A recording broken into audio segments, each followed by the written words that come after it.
Itu kan pasti ditanya kalau punya sertifikat CBIB itu untuk dunia perikanan itu lebih inilah.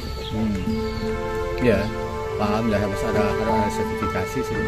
Jadi kan lebih siap tuh di sertifikasi gitu. Kalau sertifikasi itu nanti akhirnya gimana tuh buat anak-anaknya sendiri? Nggak ada, belum ada. Maksudnya bukan ke nilai uang ya, bukan nilai uang.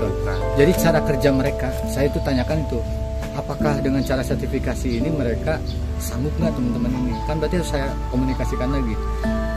Mau nggak mau, udah sertifikasi mereka harus sudah siap. Itu maksudnya. Orang mata kelompok di sertifikasi CBIB, jadi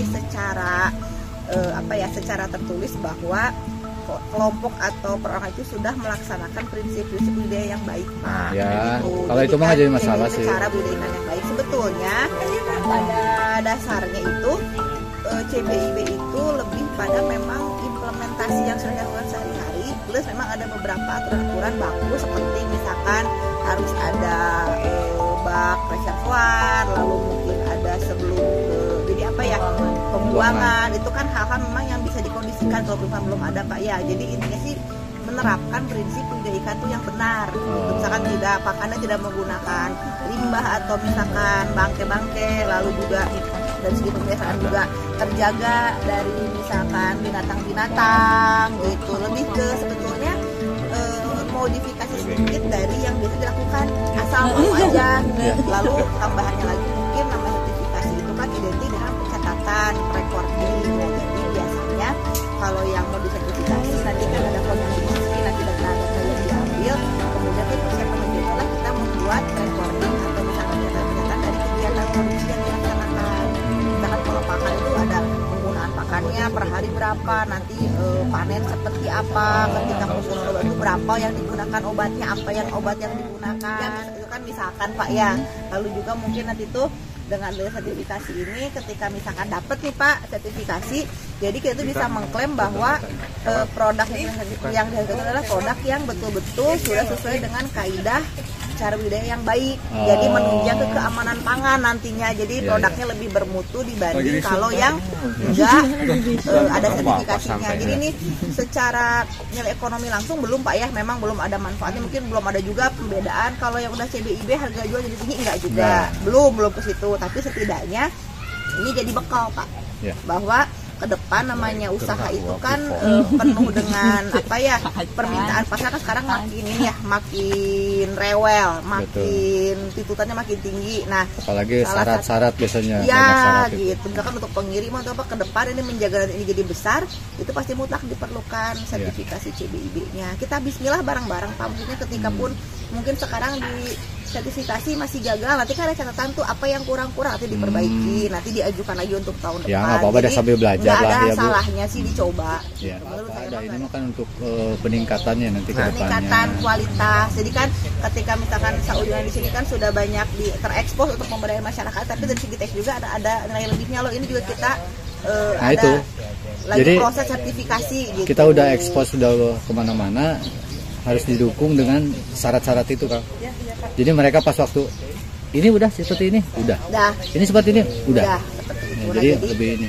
Untuk sertifikasi CBIB sendiri yang dibutuhkan itu, kalau Pusuka kan sudah pada punya. Jadi kita juga perlu adanya NIB. NIB kemarin udah ada yang bikin belum di sini? Belum ya? Belum. Nah biasanya untuk lebih mempermudah, tapi kita nah ini mah konteksnya kan pembesaran. Oh jadi dari budayanya? Dari budaya, jualnya jual konsumsi kan di sini gitu kan. Pokoknya seperti itu yang kegiatan yang nanam ikan jualnya jual konsumsi. Jadi konteksnya itu CBIB. Kalau misalkan untuk yang jualnya masih benih atau ikan itu mungkin CP, cara pembenihan. Untuk CP itu levelnya beda lagi, lebih rumit dibanding CB. Sekarang kita CB dulu aja Pak. Yang menengah dulu aja. Yang menengah dulu. Kita juga masih pemula. Selanjutnya PR selanjutnya gitu. Ya ini aja yang gampang-gampang dulu yang CB yang memang sudah real dilakukan. Cuma tinggal ikuti SOP. Ketika sekarang sertifikasi ini juga nggak ada jaminan sekali sertifikasi langsung lolos Pak ya. Tapi setidaknya kan kita sudah mencoba, sudah mencoba kan ada pengalaman nih, jadi nanti kan biasanya tuh ada catatan, misalkan ini belum lolos, hal apa aja yang bikin gak lolos tuh, nanti misalkan catatan nanti itu tinggal diperbaiki sama di sini.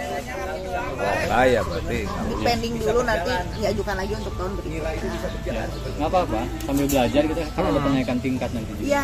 Ya mudah-mudahan anak-anak juga semakin semangat karena kan satu ada penghasilan sekarang itu. Jadi bersemangat ya dengan bawal itu. Tinggal kita ngolah nila, bawal mah dengan sepupu misalnya mudah-mudahan jalan terus. Iya. Tinggal kita nila pembesaran aja, berarti kan ada switch tuh dari penjualan bawal untuk pembelian pakan. Iya.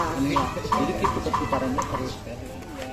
Kalau masuk ke rumah makan tadi kan pembagian ikan kakap pakai ikan merah itu ya dikembalikan ke pemesanan juga. Sebenarnya mau ikan merah juga kalau bumbunya kurang ya tetap aja anyep kan. Kalau di Jawa Barat sih memang penampilan si nila merah itu pucet. Iya. Tapi di Jawa mah justru yang merah. Itu ya ada. Itu masalah kebiasaan. Iya ya. Dan selera Pak. Punya tradisi masing-masing. Kita tidak menutup kemungkinan apapun ikan yang tinggi mana bisa ya kreatif, inisiatif, inovatif itu aja. Tapi kadang-kadang sama PNS juga. Rumah ayanan ya Pak. Rumah ayanan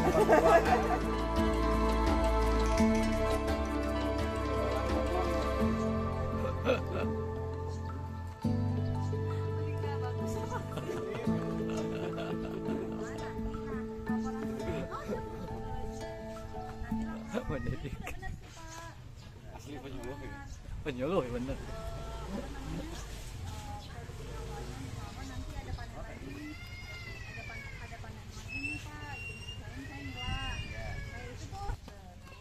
Ya kemarin kan saya di DP3 juga Pak, kabupaten yang dekat horizon ya ke atas sudah kencana.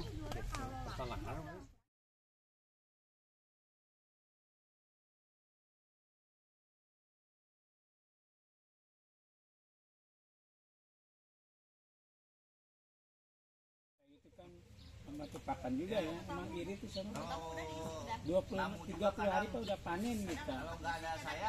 Cuman kan tidak ada bimbingan dari dinas ini dulu, jadi ya perorangan aja kan.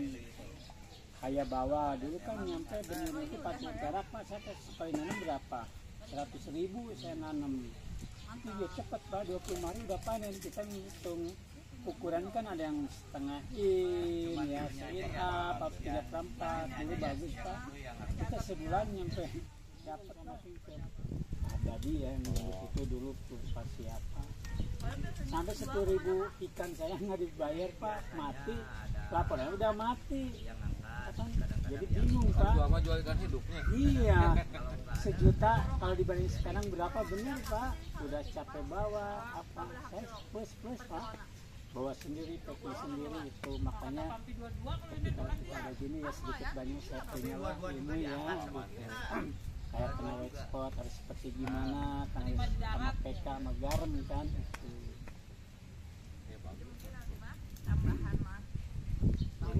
Sini tidak hanya ikan, mungkin pertanian juga kita ketika kemarin kan pertanian kita bisa menentukan tidak polos banget gitu Pak. Jadi nanti kalau misalnya ada auditor dan kapal dari provinsi, dia bilang aja kalau misalnya bawa